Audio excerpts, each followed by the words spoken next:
com essa paraxá, vai se iniciar. Até aqui falou sobre todos os utensílios, toda a visão que Deus deu para Moisés para a construção do tabernáculo. E agora vai se iniciar essa construção do tabernáculo. E mais uma vez, meu irmão, para você ver a importância que Deus dá a isso, né? Quem dera nós entendêssemos e a partir do entendimento dessemos a importância, porque muitos entendem, mas ainda não tiveram o discernimento ou não conseguiram se adequar aos princípios do Shabat. E aqui, mais uma vez, a porção começa com Deus exortando Moisés quanto ao Shabat. Na paraxá anterior, estudamos sobre as bênçãos de se guardar o Shabat, cumprindo o mandamento de Deus. Logo após, tivemos o episódio do bezerro de ouro, quando tentaram destronar Deus e estiveram prestes a serem exterminados.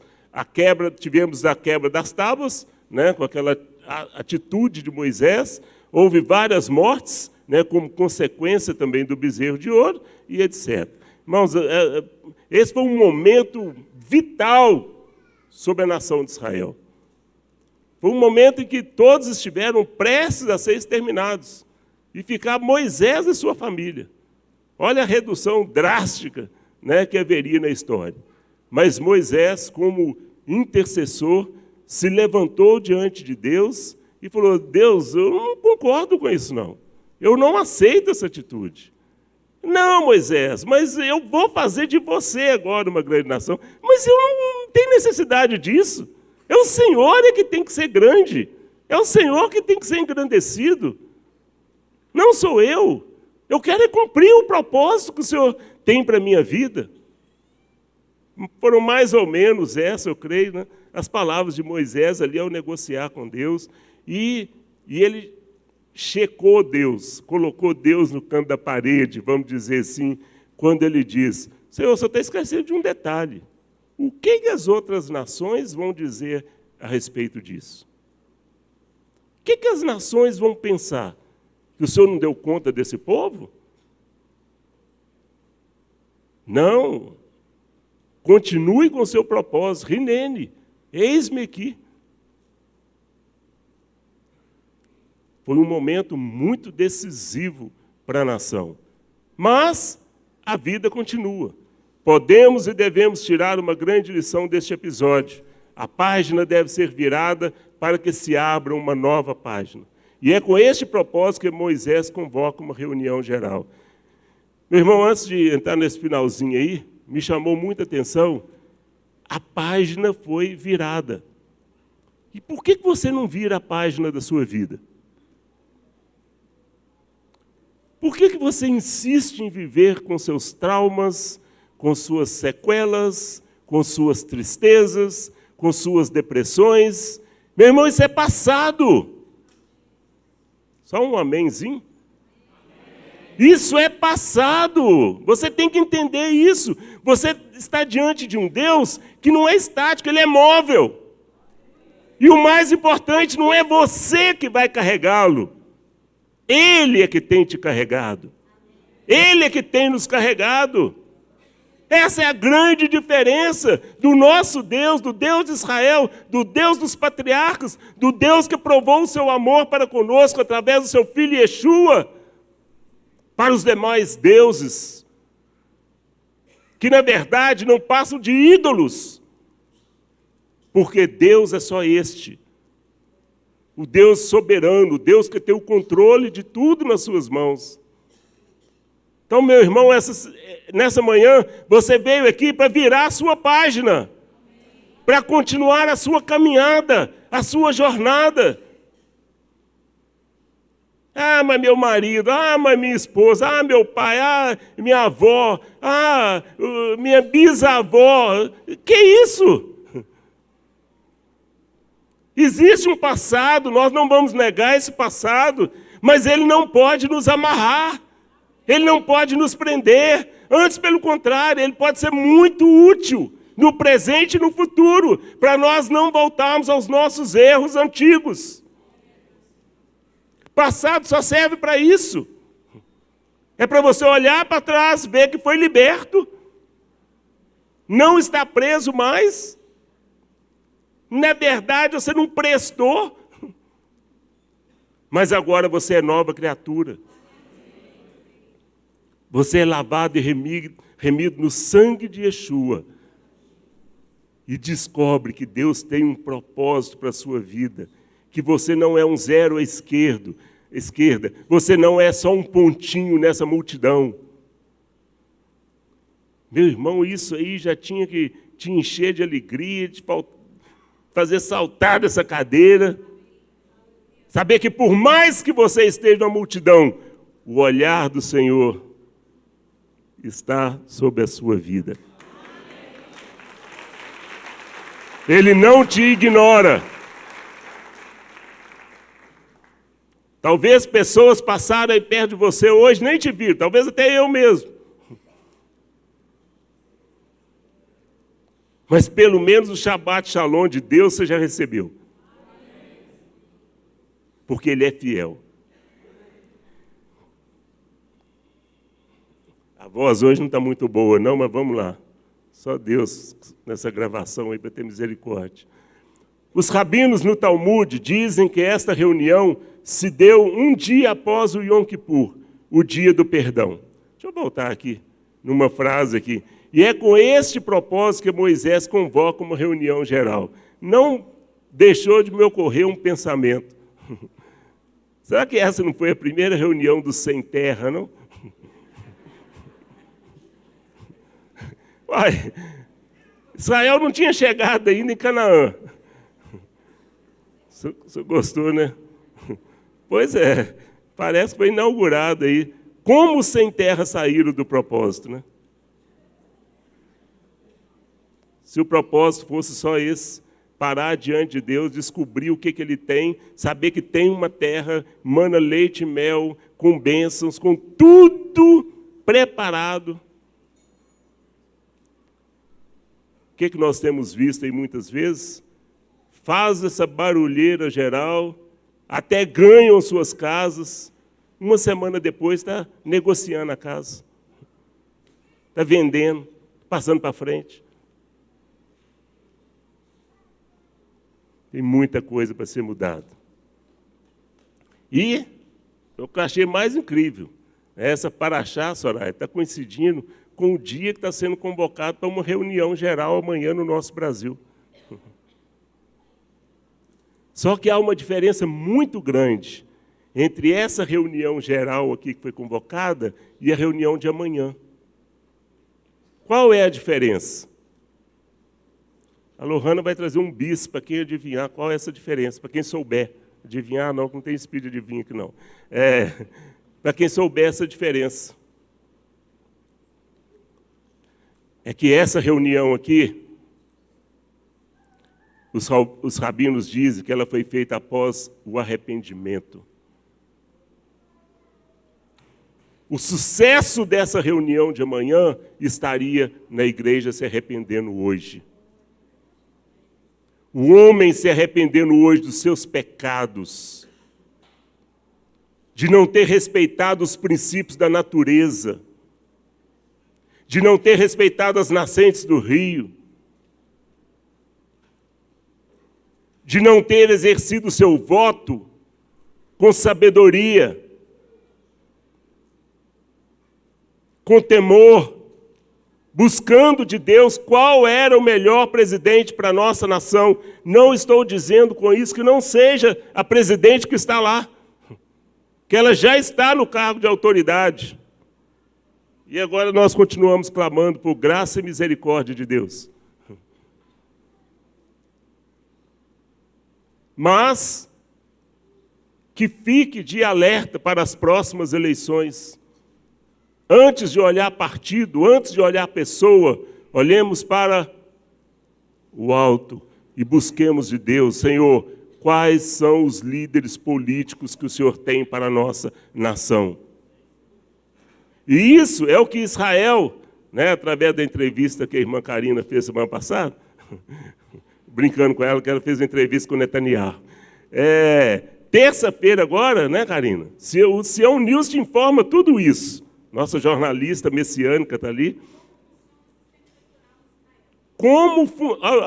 Ao tema, chamada, já pegou carona na minha palavra. Como funciona o sistema político de Israel? Eleitoral. TV Sião, através do Sião News, segunda-feira, às 20 horas, com a nossa irmã Karina, direto de Belo Horizonte, da Rua Funchal.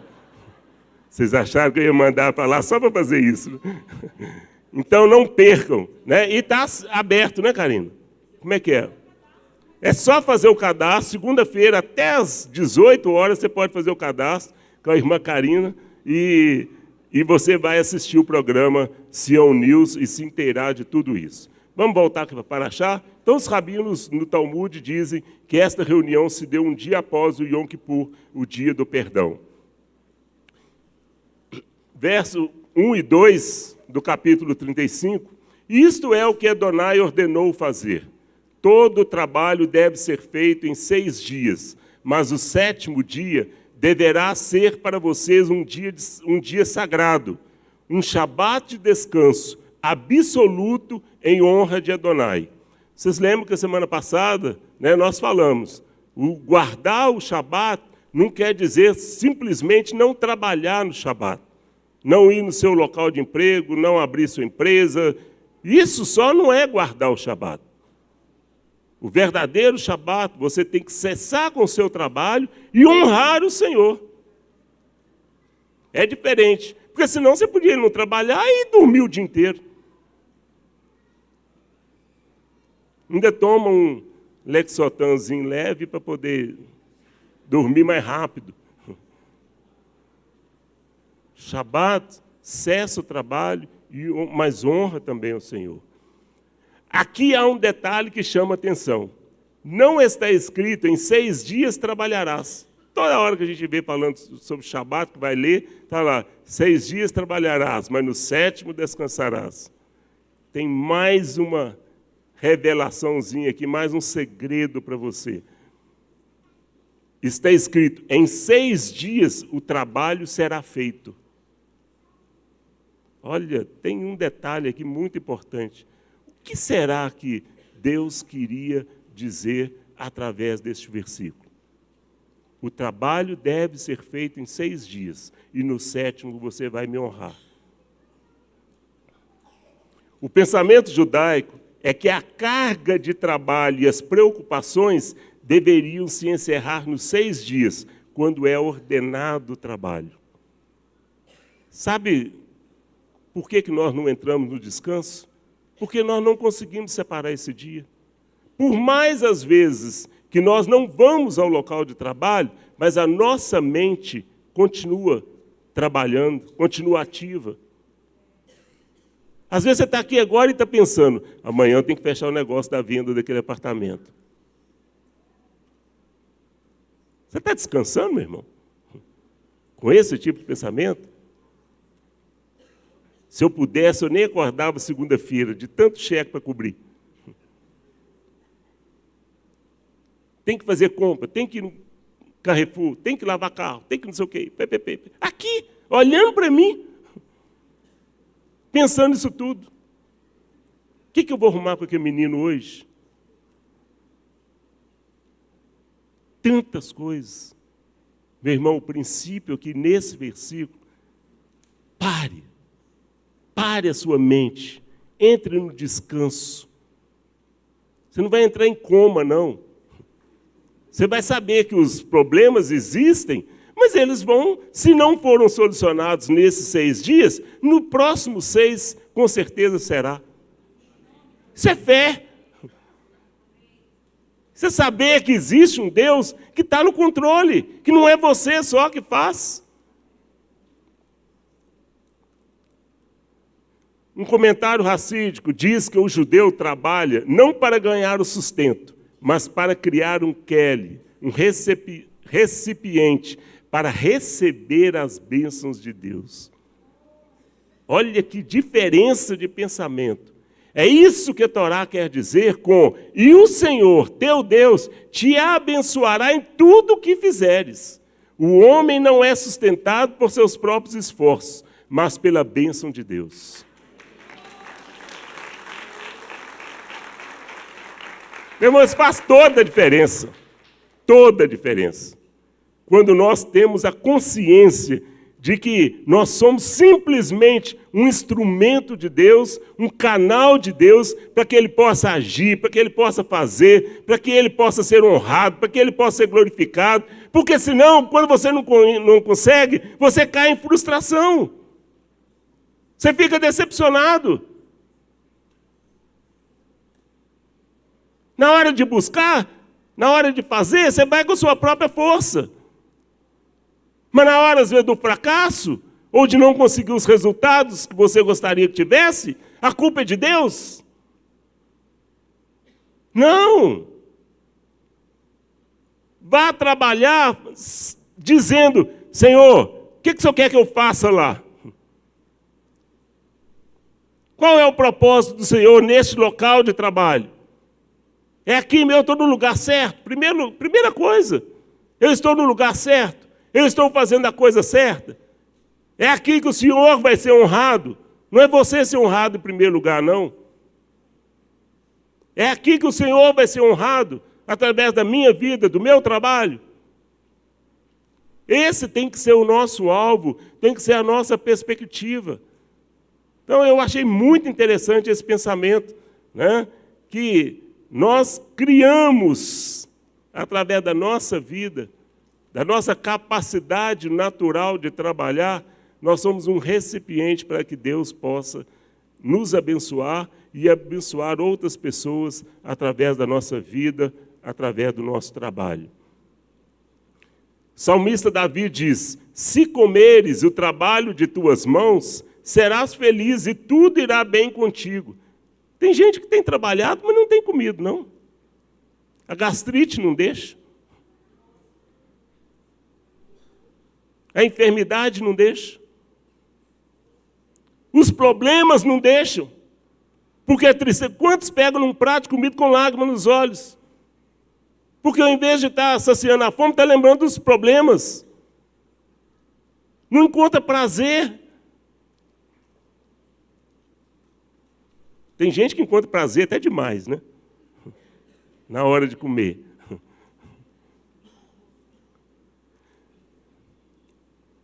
Olha as palavras do salmista. Se comeres o trabalho de tuas mãos, serás feliz e tudo irá bem contigo. As mãos e pés deveriam atender a seus esforços materiais, ao passo que os pensamentos e sentimentos permanecem conectados com as coisas divinas. Meu irmão, o dia que o homem agir dentro desse princípio aqui, não tem roubo mais não. Não tem corrupção. A palavra diz, digno é o trabalhador do seu salário. Você trabalha, Deus te abençoa. Esse é o princípio. Agora, é um trabalho que você está conectado. Você está fazendo, seus pés e mãos estão agindo. Mas a sua mente continua honrando ao Senhor. Tendo a consciência de que foi Ele que te levantou, é Ele que te deu força, Ele que te tem dado saúde, Ele que tem te dado alegria, paz, para que você possa exercer o seu trabalho. Na verdade, dizem os rabinos, que o homem não teria permissão para trabalhar. Ele foi criado para louvor e adoração a Deus, viver em sua presença sem preocupações. Mas o pecado mudou a situação. Ele que tinha tudo, a partir de Gênesis 3, recebeu a ordem de arar a terra. Meu irmão, isso aqui chama a atenção da gente para um detalhe. O que Deus tinha dito para Adão, no princípio, quando ele criou Adão? Dominar. Deus não mandou Adão trabalhar ali. Deus falou para Adão, domine agora, Adão. Exerça autoridade sobre os animais, sobre os peixes. Não mandou dominar a Eva também, não. Não mandou ser chefe da Eva, não. Alguém já falou aqui que é porque não tinha também.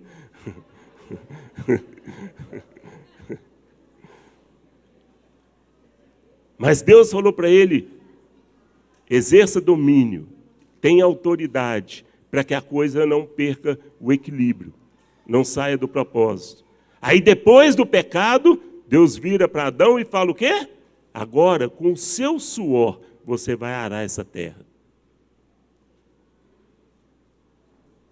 Já tem um monte de gente querendo enforcar Adão de novo. Calma, gente. Está tudo dentro de um controle de Deus, dentro de um propósito de Deus para a nossa vida. Às vezes, para justificar a quebra do Shabat, utilizamos a expressão, o fim justifica os meios. Tem muita gente aí que vê, mas será que eu não posso guardar o domingo? Eu vou guardar do mesmo jeito.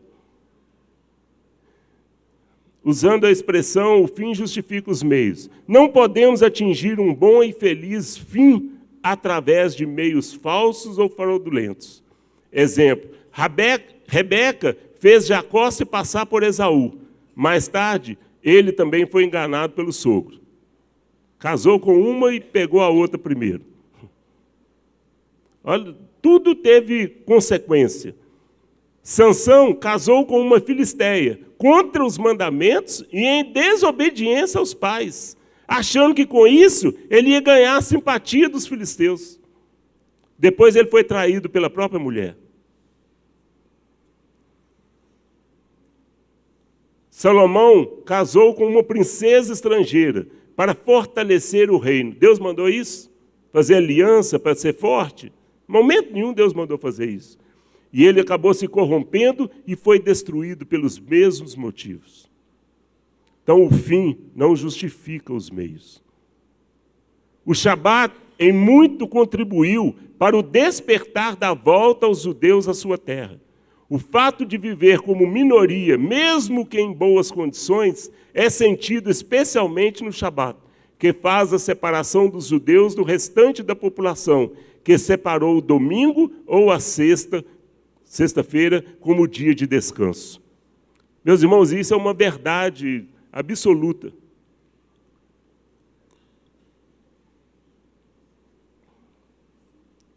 Quantos judeus hoje, por não estarem em Israel, por não estarem em Jerusalém, às vezes espalhados aí por essas cidades, por esses países, estão tendo que fazer um tremendo esforço agora para poder guardar esse dia, para separar esse dia, mesmo em meio ao contexto cultural, a tantas situações. E, com certeza, uma das coisas que faz com que o judeu se reconecte a Israel, a Jerusalém e a Deus é o Shabat. Esse dia é o dia do diferencial, vamos dizer assim. Shabat é a pausa para ouvirmos nossa própria voz interior, um intervalo para entrar em sintonia, já que a agitação nos faz esquecer o que realmente queríamos transmitir através da nossa vida, através do nosso testemunho. Presta atenção nessa frase. Não se pode construir um novo Estado sob princípios de sangue e terrorismo. Não se pode salvar o judaísmo por meios falsos ou minando suas próprias bases. O monoteísmo, o Shabat, o respeito às tradições. Há espaço às adaptações do indivíduo, à vida cotidiana, sem conflito com os deveres, obrigações e sadios prazeres da vida. Isso é muito profundo, meu irmão. Pensarmos nisso e analisar essas coisas. Quando você pega as investidas contra a nação de Israel em Hanukkah mesmo, qual foi a primeira coisa lá que eles queriam fazer? Arrancar o Shabat, arrancar as tradições, ninguém mais podia ser circuncidado. Queriam acabar com as tradições, para tentar acabar com o povo. Por isso, aqui, a importância às tradições, a esses princípios, as boas tradições, como o apóstolo Paulo diz. De se usar um kippá, que nem é bíblico, mas que nos traz uma lembrança. Eu mal domino os meus 1,73 m. O que não seria de mim se não é a mão do Deus Altíssimo, do Deus Poderoso, dirigindo os meus passos, me guiando, me abençoando. O uso do talit, que aí já é um mandamento para o judeu, né? Quando ele nos lembra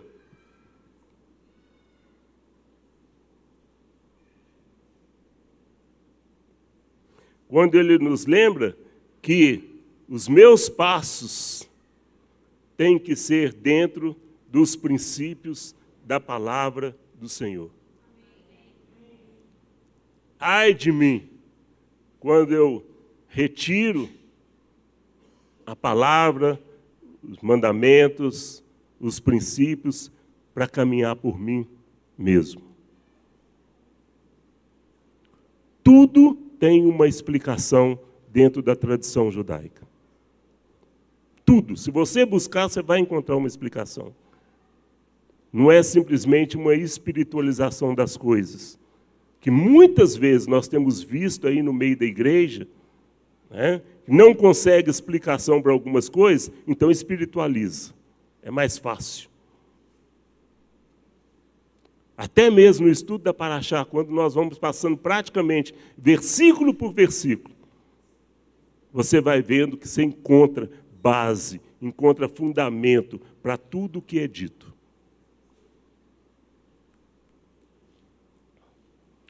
No Shabat, não acendam fogo em seus lares. Essa é uma das grandes perguntas que as pessoas fazem até o dia de hoje. Devemos lembrar que, na época, o acender fogo representava trabalho. Aplica-se, então, o princípio da lei. Isto vale para inúmeras leis. Essa semana mesmo estava conversando com o Luiz. Eu falei, Luiz, e aí, o que nós fazemos com o fogo? O fogo no Shabat, todo mundo sabe. Naquela época não tinha Magiclick, vamos fazer propaganda. Não tinha fósforo Pinheiro, coqueiro, Fiat Lux, não tinha nada disso. Era pegar os pauzinhos mesmo e sair esfregando, e a hora que saísse ali uma chama, ao músculo. O que é isso? Trabalho. Agora hoje, Celeste passa lá em frente ao fogão e fala, acende. O fogão já está quase acendendo sozinho. Isso é trabalho? Então, tem certas leis que é a lei mesmo, tem outras coisas, pelo tempo que nós vivemos, pela cultura, você aplica os princípios dessa lei. Então, tem outras leis aí que depois você pode refletir, você vai ver que você encontra fundamento para isso. Verso 5, façam entre vocês uma coleta para Adonai, quem tiver o coração disposto. Outra coisa aqui, meu irmão, que um princípio que deve ser avaliado por nós. O dízimo é um estatuto. A oferta deve ser voluntária e não deve ser dada por obrigação ou de má vontade. Já teve pessoas, irmãos, que chegaram para mim aqui e falaram, pastor, só tem que fazer um curso para dízimo, para oferta. Do jeito que o senhor fala, não motiva ninguém. Meu irmão, eu não estou preocupado de fazer a sua alma da oferta ou dízimo, não. Eu simplesmente transmito o que a palavra de Deus diz. Agora, se você sente o desejo no seu coração e vem porque você quer honrar o Senhor através do seu dízimo, da sua oferta, ele será aceito pelo Senhor. Se você vem resmungando, murmurando e coloca ali, ele vai ser aceito para pagar as dívidas, pagar a conta de luz. Agora, se o Senhor aceitou ou não, aí já vai ser outro departamento. Mas uma coisa eu te falo. Aqui, na construção do tabernáculo, Deus deixou muito claro. Aquele que tiver o coração disposto, coração voluntário, ofereça, que eu vou aceitar e eu vou receber e vou abençoar. O que era mais importante. Agora eu escrevi ali conto, porque eu gostaria de contar uma historinha para você agora. Talvez você está meio aí, vamos quebrar um pouquinho aqui o ritmo, mas com uma história que vai nos dizer algo. Flavinha vai gostar, com certeza. Vamos lá. O rei de um importante reinado tinha um fiel ajudante muito dedicado. Todas as manhãs ele ia até o rio, enchia 2 baldes de água fresca, prendia um balde em cada ponta de um bastão de madeira, apoiava o bastão sobre seus ombros e caminhava de volta ao palácio. Porém, os baldes que o ajudante do rei utilizava não eram iguais.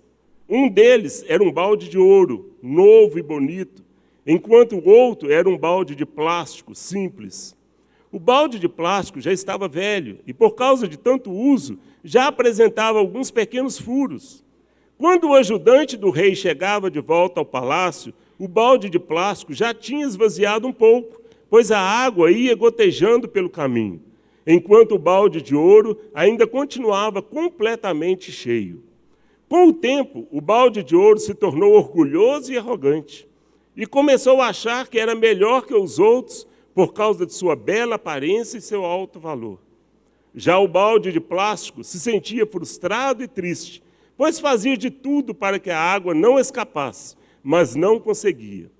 Certo dia, não aguentando mais tanta vergonha, o balde de plástico falou para o ajudante do rei: "Por favor, termine com o meu sofrimento. Eu sou um inútil. Você me enche com água fresca, mas quando chegamos ao palácio, parte já se perdeu. Nem para isso eu sirvo. Por que você não me joga fora?" O ajudante do rei não respondeu nada, mas não deixou de reparar no sorrisinho do balde de ouro, o ar de superioridade.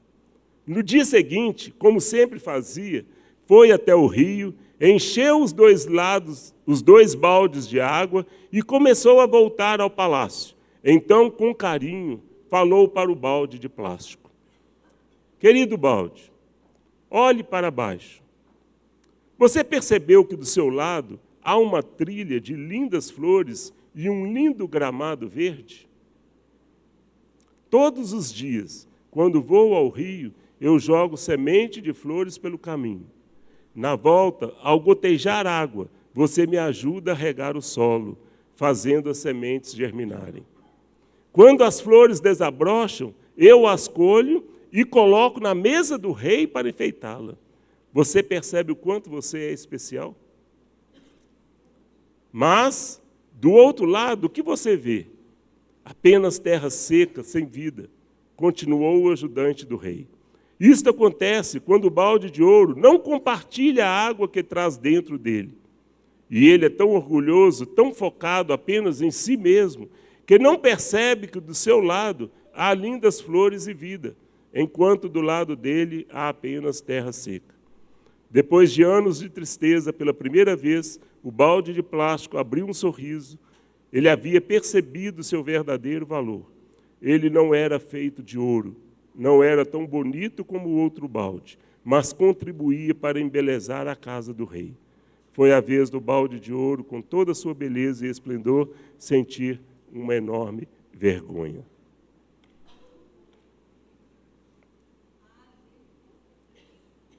Meu irmão, eu li essa história e ela me chamou muita atenção porque muitas vezes essa é a nossa situação. Às vezes estamos muito bem, somos orgulhosos, altivos, indiferentes às coisas que estão à nossa volta. Às vezes, quando reconhecemos a nossa dependência de Deus, a nossa humildade, sabemos que não temos até mesmo que muito contribuir ou ofertar. Quantas pessoas, às vezes, deixam de ofertar porque eu fico até com vergonha, R$2, né? Lá já tem tanto irmão que dá tanto. Meu irmão, Deus não está preocupado com o valor da sua oferta. Deus está preocupado com a voluntariedade do seu coração, da sua disposição em servir, em ofertar. O valor, quem dá, não somos nós. O valor da nossa oferta é Deus que dá. Talvez o seu R$2 é muito mais do que o R$1.000 de um outro.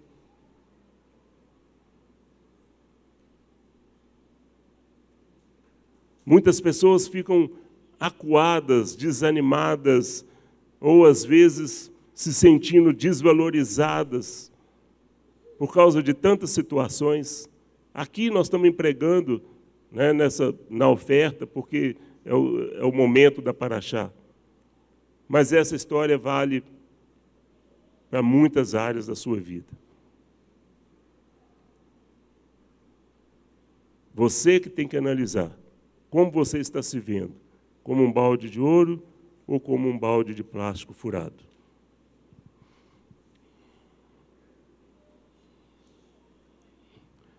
Verso 10. Que venham então todos os artífices entre vocês e façam tudo o que Adonai ordenou, o tabernáculo com sua tenda. Cabe aqui uma pergunta. Por que Deus exigiu a construção do tabernáculo e ordenou tantos detalhes? É necessário voltar no tempo. Meus irmãos, quando nós começamos a ver esses detalhes do tabernáculo, essas particularidades de Deus, qual era o propósito de Deus ao ordenar a construção de um tabernáculo? Sabe porque Deus precisava mesmo de um lugar para sair fora do sol, da chuva? Não, meu irmão. É porque o homem deixou de ser para ele este lugar de habitação dele. Deixou de relacionar com ele da forma como era no princípio. Que bastava ouvir, antes de ele completar a frase ou o nome, o homem já dizia Rinene, porque não havia dificuldade nenhuma, não havia nada separando o homem de Deus. E agora Deus, eu penso que Deus já anda até rouco, de tanto chamar por alguns, e não escutam, não ouvem, não atentam. Por quê? Por causa dos problemas, por causa do pecado, por causa da ansiedade, por causa da angústia. Porque o Galo está com 0 ponto na Libertadores. É tanta coisa que afasta o homem de Deus. Esses não são motivos, meu irmão, para impedir o nosso relacionamento com Deus, ouvirmos a voz de Deus. Desde o Adão, Deus tem insistido em procurar o homem. Deus tem tentado de todas as maneiras relacionar com o homem, fazer com que o homem seja a habitação dele. Vemos, o pecado entrou no Éden, o homem foi expulso, depois houve a corrupção da humanidade, depois Deus encontrou Noé como um homem justo, aí Deus recomeçou, veio Babel, o homem falava uma língua só e começou a querer fazer uma escada para chegar até Deus e depois botar uns 2 degrauzinhos para ser acima de Deus ainda. Você está aí pensando, esses homens eram terríveis. Será que nós também não estamos tentando construir uma escadinha, não? Depois veio o chamado de Abraão, depois veio o Egito, depois o Sinai. Nessa paraxá nós paramos no Sinai, mas a história não parou. A história continuou. Foi até o Gólgota, passou o Gólgota. E a história continua com Deus querendo fazer de você o tabernáculo dele.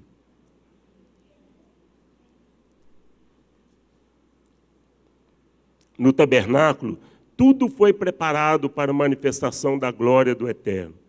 Podemos fazer uma analogia dos 9 objetos do tabernáculo com os 9 dons do Espírito, segundo 1 Coríntios 12. O rabino sempre faz a analogia do tabernáculo à nossa vida. Nós entrando no pátio, nascendo de novo e tal. Mas essa semana, eu não pude escapar dessa analogia do tabernáculo, dos objetos, né, com os dons do Espírito. Olha aí, A arca com as varas, a cobertura da arca e a cortina para proteger constituem uma unidade, assim como a palavra de sabedoria e conhecimento. Neste lugar, manifestava-se a presença divina em toda sabedoria e conhecimento. Então, aqui, né, nós temos as varas, né, temos a cobertura da arca, né, na cortina para proteger, tudo isso constituindo, né, uma só unidade, assim como a palavra de sabedoria e de conhecimento, né, caminham juntos. A mesa representa a revelação da fé sobrenatural. Nela, o Eterno oferece ao homem os seus benefícios, que são através da fé. As duas fileiras de pães representam os dons de cura e de milagres. Os pães sobre a mesa nos mostram que há muitos tipos de curas e milagres que exigem uma fé sobrenatural para se realizar. Isto nos fala também que precisamos de saúde e libertação para caminharmos com o Eterno. As 7 lâmpadas, essas lâmpadas, as 7 lâmpadas representam a palavra profética, que são como fogo, segundo Jeremias 23, 29. O fogo transmite luz e calor, assim como a profecia, gerando luz no que está oculto e trazendo o calor da presença divina. Meu irmão, tem alguma coisa melhor do que você receber uma palavra profética? Aquilo joga luz nos seus problemas e você sente a presença de Deus, o calor da presença de Deus, né, na nossa vida. A menorá representa o dom de discernimento de espíritos. Ela é como uma árvore, cujos os detalhes de seus braços falam de níveis de crescimento. O azeite que ilumina as lâmpadas é o produto dos frutos maduros da árvore. O que recebe discernimentos de espíritos não é enganado por doutrinas de demônios. Então, esses estágios aqui é como se fossem os estágios do nosso crescimento, até recebermos essa unção, essa plenitude de Deus através dos dons do Espírito. O altar de incenso representa as orações feitas com uma mente dirigida pelo Espírito e não uma mente carnal. A oração com entendimento, inspirada na Torá, é aceita neste altar. O altar das ofertas queimadas representa o dom de línguas. Os discípulos falaram em outros idiomas diante dos homens. Capítulo 36, verso 20 a 30. Fizeram-se tábuas verticais de acácia para o tabernáculo. Havia 2 saliências em cada tábua, e as tábuas eram unidas umas às outras. Nelas havia encaixes de prata. Meu irmão, olha de onde Deus tirou uma tábua para o tabernáculo. Uma árvore de acácia, que é praticamente, quem vai lá em Israel já viu, é praticamente um arbusto. Né? Não chega nem a ser uma árvore propriamente dita. Né? E toda torta. E Deus tem que trabalhar ali naquele tronco até tirar dali uma tábua. É muito interessante notar, porque... Alexandre, por favor. Vem cá, Zé, vem cá. Tininha, vem cá, Tininha. Tininha está tão elegante. Vamos ver se a gente acha encaixe na Tininha.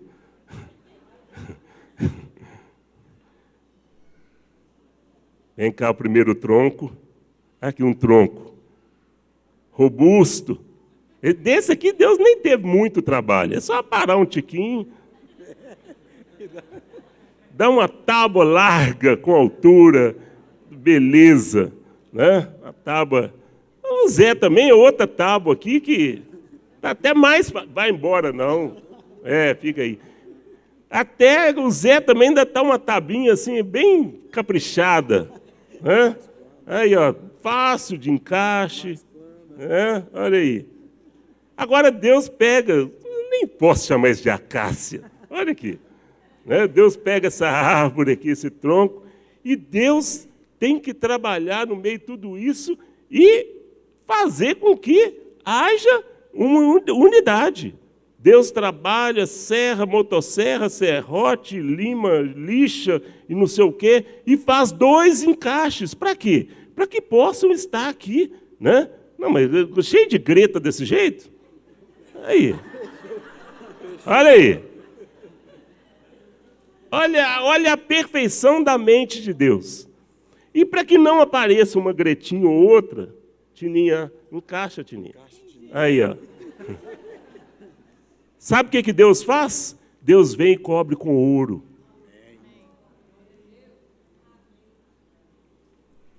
Deus cobre com ouro. Pureza, santidade. Para que não haja mais imperfeição. Agora, essas tábuas seriam fincadas aonde? Na terra, no mundo.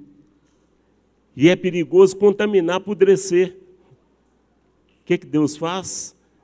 Deus faz uma base de prata, que fala de redenção, que ainda que esteja no mundo, não é contaminado por ele.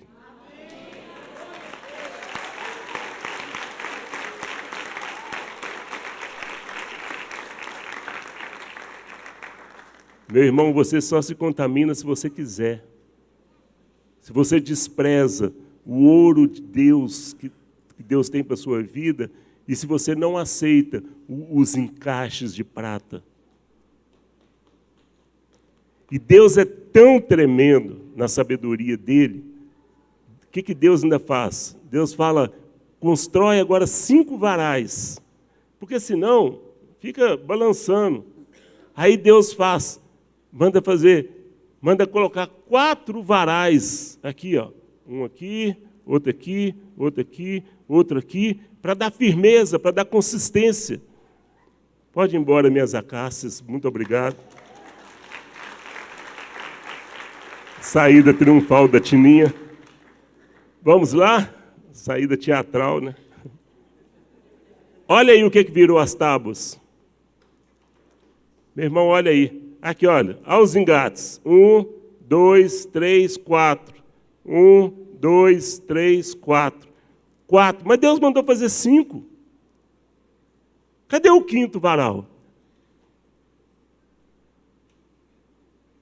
Lohana vai trazer outro bis para quem descobrir o 5º varal. Olha aqui o 5º varal. Olha aqui. Esse aqui, Deus mandou colocar por dentro. Tiago fala que é o amor que nos une, que nos sustenta.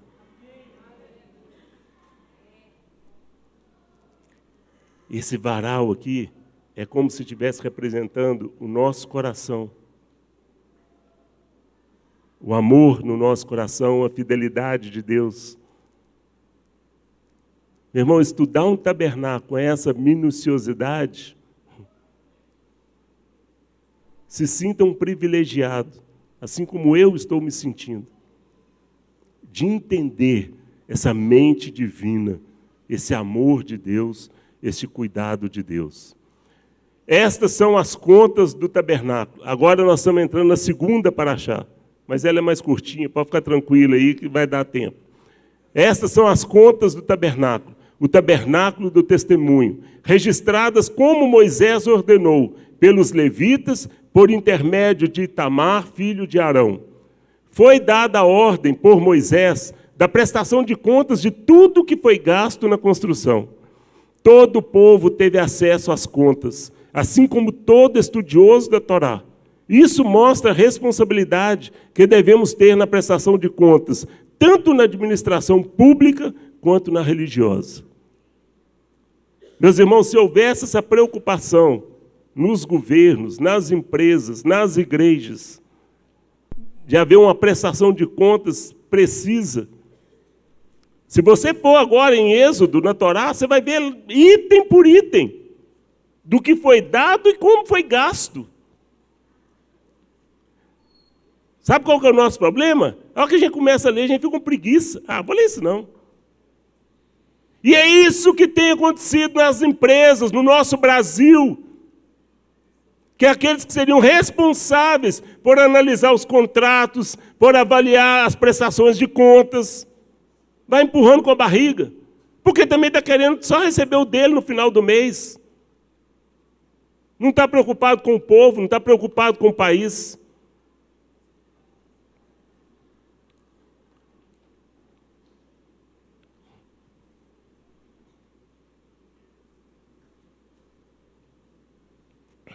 O ouro gasto na construção foi 29 talentos e 730 ciclos.